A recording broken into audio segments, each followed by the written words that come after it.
What up, Facebook, YouTube, Twitter, Queers Hopkins, SoundCloud, Finster Prinster, SoundClicks, in all points.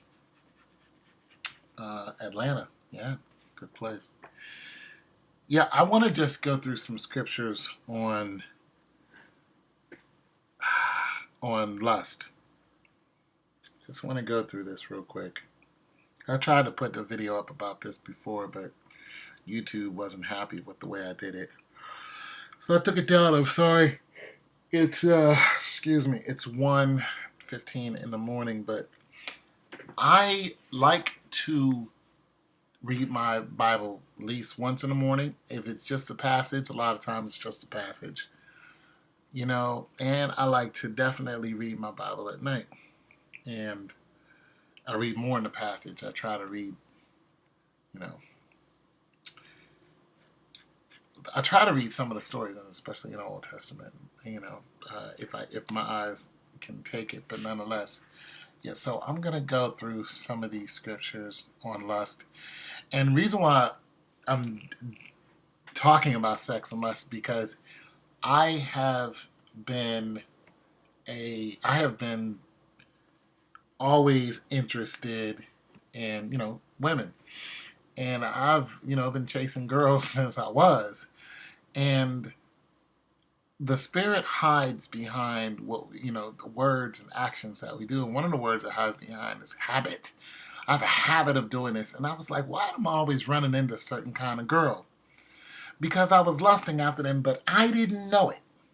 It was a spirit that was in me that was saying, oh, you should go for this. And you know why? Because that woman had a lust spirit, and the spirit knows itself. See, those spirits can identify themselves. And when they want to hang out and you look at somebody, you're just like, oh my goodness, they're so fine, or they're so this, or they're so that. You can be genuinely attracted to somebody, but you have to watch out because lust might be part of that attraction. Like if you look at somebody and you immediately are like, oh my goodness, they turn you on in some kind of way, you know what I'm saying? Lust is in there. And the end results, the wages of sin is death. The end results of that relationship is not going to be good.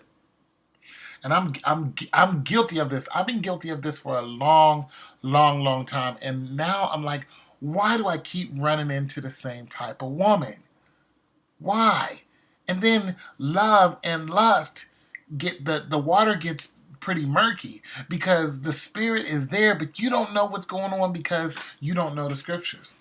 Or you choose to ignore the scriptures because you're like, hey, I'm going to do my thing. And then, no. Because if you die while you're in the throes or in lusting in this person, whether you're doing something with them or not, then guess what? You're going to spend an eternity in the devil's hell, burning with the worms, demons, and fire. And let me tell you something. That's not where you want to go. So let's get into some scripture. I'm not going to be here long, so I'm going to run right through them. But yeah, starting off Book of Matthew 5:28. But I say to you that anyone who looks at a woman with lustful intent has already committed adultery with her in his heart. 1 Corinthians 6:18. Flee from sexual immorality. Every other sin a person commits is outside the body, but sexual immorality, but the sexual immoral person sins against his own body. I love the way he keeps saying it, his own body. And Galatians 5:16. But I say, walk by the Spirit, and you will not gratify the desires of the flesh. I'm sorry, y'all again. 1 Thessalonians 4:3-5. For this is the will of God, your sanctification, that you abstain from sexual immorality, that each of you know how to control his own body in holiness and honor, not in the passion of lust, like the Gentiles who do not know God. Man, I'd love to break some of these scriptures down. If you guys want to break some of these scriptures down, just hit me up and I'll go through them with you the best I can with the best of my knowledge. Put to death, therefore, Colossians 3 and 5. Put to death, therefore, what is earthly in you: sexual immorality, impurity, passion, evil desires, and covetousness, which is idolatry. Man, that's deep. Woo! John 2:16. For all that is in the world, the desires of the flesh and the desire of the eye and the pride and possession is not from the Father, but is from the world. Mm. Mm-mm-mm. You know, when God talks about the world all the time, you know, he said he's going to destroy the world. You know, he's and everything that's in it. So if you're of the world, you're going to be destroyed with the world, whether dead or alive. You know what I'm saying? It's just, man. Okay.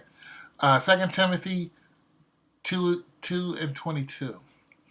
So flee youthful passion and pursue righteousness, faith, love, and peace, along with those who call on the Lord for from a pure heart. Okay, I'm going to end with that. And if you guys want to hear more of scriptures in the evening, then hit me up and I will go through some more and we'll start breaking them down. It's your boy Tone 202. Stay in prayer. Love the Lord thy God. Love your neighbor. And yeah, pray for our president. Bye.